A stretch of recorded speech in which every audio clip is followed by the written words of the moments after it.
In fact, Dick Jordan, who we Oh yeah, we got to do this. That's right. he went to the prep. Okay. But he was one of Okay. Dick's. So that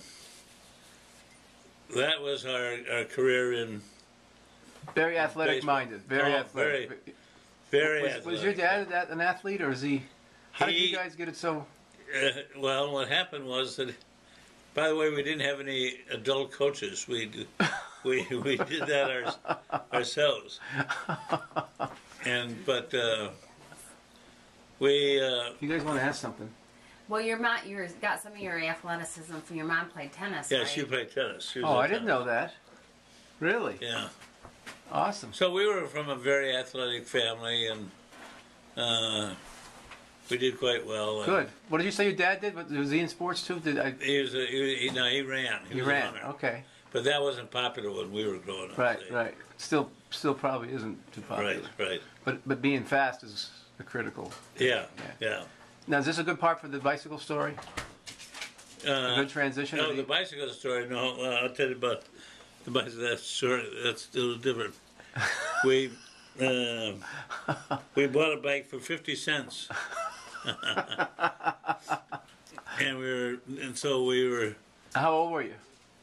Roughly. Oh, I'd say probably 10, 12 years old. And I'd like to preface this by saying you never got in trouble or anything. You guys were always clean and Yeah, right? we never were. never got in trouble, right? Never. Okay.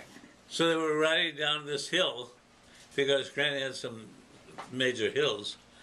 So the three of us, my brother, my two brothers, and I, we were riding down on this bike that we bought for 50 cents. And we got near the end, down at the bottom of the hill, and the front wheel came out from underneath the bike. And the two of us were all tangled up in the bike and bruised and everything else and so on. So then we had to carry the bike home,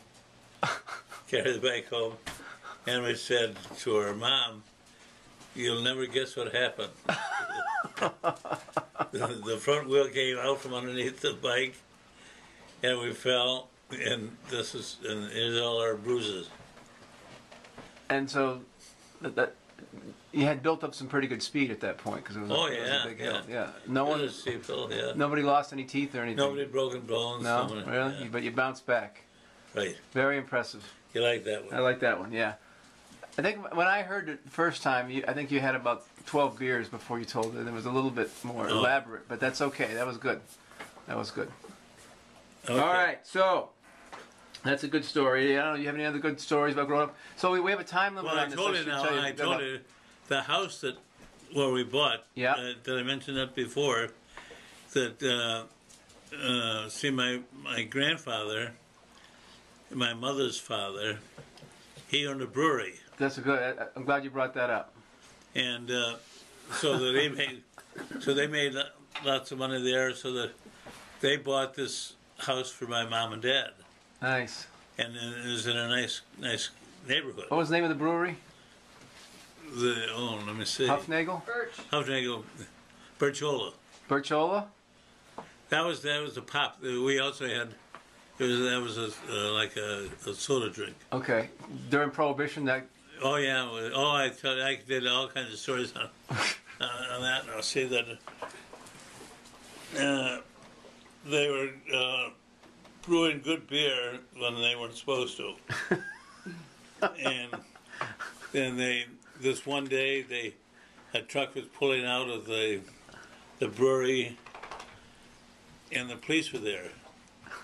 So they backed up. They backed up the truck back into the Brewery? and they emptied all the beer down the drain. And so they said when they went to court, see my uncle, he was an attorney, and he was the attorney. So he said, the policeman said, well, they poured all the beer down the drain. But he said, how'd you know it went down the drain, and how'd you know what it was? He said, well, I could hear it. Well, he said, what? so they said, "What does it sound like?" Or what? And they gurgle, gurgle, gurgle. And so they threw it out. They said, So you couldn't prove it was beer based on the sound. right. Many liquids sound the same when they're being poured down drains. Yeah. All So- right. Very good. So he was a slick attorney then. Oh yeah. So then What was his name? another time, Hofnagel. Yeah, but what was his? Oh, McDonald. That was Frank McDonald, Frank McDonald. He was your attorney at the family for the family attorney. He was your uncle. yeah. A critical guy to have during Prohibition. Oh yeah. Oh Yeah. Good. So Good. then the truck was going on the way down to Wilkes-Barre again, and so they said they got stopped by the feds, and so what they did they said you have to take this truck back to Scranton. So they took the truck back to Scranton, and they were down in a city hall down in the basement, and so they were upstairs then arguing the case with the court, and while they're doing that, my uncle he then called some people and had them take that beer off and put the beer that was He changed the evidence. changed the evidence. Okay. Nice. Nice. So then they got off of that too. So you would think the cops would have their eyes on you guys. Oh, they did. My grandfather, when he had his own railroad car when he'd go from Scranton to New York, and he always wanted to drink with someone.